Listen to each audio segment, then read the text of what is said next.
I have actually been to the island that the setting of Summertime Render is based off. In the story, it's called Hitogashima. In the real world, Tomogashima. So a little bit of wordplay there. Now it's located in Wakayama Prefecture, which is south of Osaka, and it's really rural. So why would I head to this island in the middle of nowhere? Well, let's take a look back at my photos from 2019 and follow the journey of my own summertime render.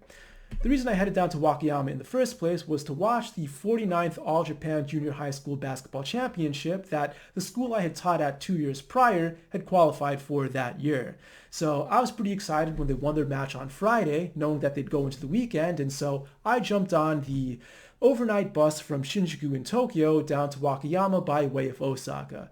This bus left around 10 or 11 o'clock at night, and it arrived in Wakayama around 7:30 in the morning. Now, this was way too early to be watching the match, so before the match started, I actually had plenty of time to walk over to Wakayama Castle.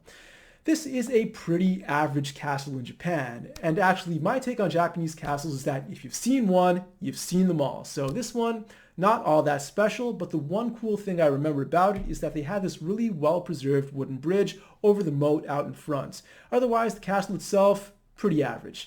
Inside was your typical museum with artifacts from the time period. This, for example, being the clan's emblem of the time, a giant bullseye, which probably marked them really easily during battle and may explain why they were defeated so quickly.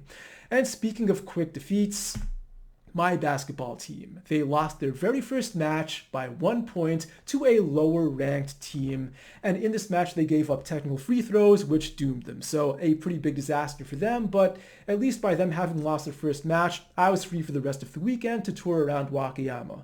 But once again, not that much going on in this rural prefecture, just 2 other tourist destinations that were even remotely close to where I was. So the first one that I went to was the Tama Museum over at Kishi Station. Now this one made international headlines several years back for putting a hat on a cat and crowning him their honorary station master.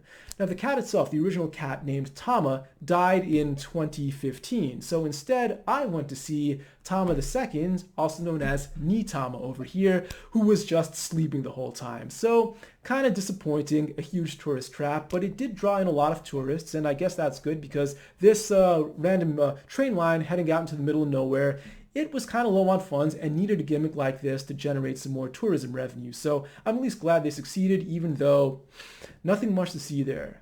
The other thing I did was the next day I went over to Tomogashima. Once again, this is the island that Hitogashima from Summertime Render is based off. Not that expensive. For a round-trip ticket, it was 2,000 yen. You can't buy one-way tickets because actually this island is uninhabited as an official matter. Nobody actually lives there permanently. They just go there during the day and come back at night. Of course, this is a big difference from the anime, in which you have a few hundred people living on the island itself. This is the boat that you'd use to get to and from Tomogashima. You may remember it from the anime as the boat on which Shinpei is thrust into the bountiful bosoms of Nagamo-sensei. The boat itself can hold probably a few dozen people, which is more than enough to cover all the people going to or from Tomogashima at any given time. And this brings us back to our original question. Why would anyone go to this uninhabited island in the first place? Well, they're mostly going there for the ruins tourism, which is actually a surprisingly large industry in Japan. But when you're talking about ruins in Japan, you're not usually talking about things that go back centuries, but things that just go back a few decades, usually to the post-war era or even wartime in the case of this island, where they still have a lot of dilapidated fortifications remaining from World War II. There was also an abandoned beach resort here, but unfortunately I did not take any pictures of that. Anyway, you can see this brick structure over here remaining from the war. Over here is where a cannon was once attached. You can see some of the screws coming up from the ground. More bricks. This lighthouse, I believe, is still functional, and it was in the background of the anime, although I don't think there were any particularly important scenes that took place here. This may have been the scene where Ryunosuke was killed, or at least his body was destroyed, and these may have been some of the tunnels leading under the island.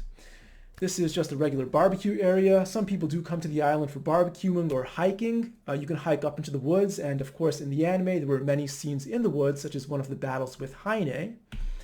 From pretty much any high point on the island, you can see the coastline. This is not a very big island, so you can easily walk across the whole thing in a matter of hours. This is a little land bridge that can take you down to one of the beaches where they had the battle with Shide. and this is from the boat trip on the way back. This scenery was used in the first ending sequence. And that was basically my trip to Tomogashima, a fun little trip in the summertime. Now, unfortunately, there was no time looping, which I would have been tempted to use to at least tell my team not to commit any stupid technical fouls so they may have won their match, and maybe I then would have used it to tell myself to go to Kishi Station during a time when Tama II would actually be awake. But you know how these things usually turn out. It would have ultimately led to someone's inadvertent death, and then I'd use my remaining time loop powers to make it seem as if I had never looped in the first place by undoing all my previous intervention. So at the end of the day, it's best to live by the principles of never using the power of time travel for personal gain.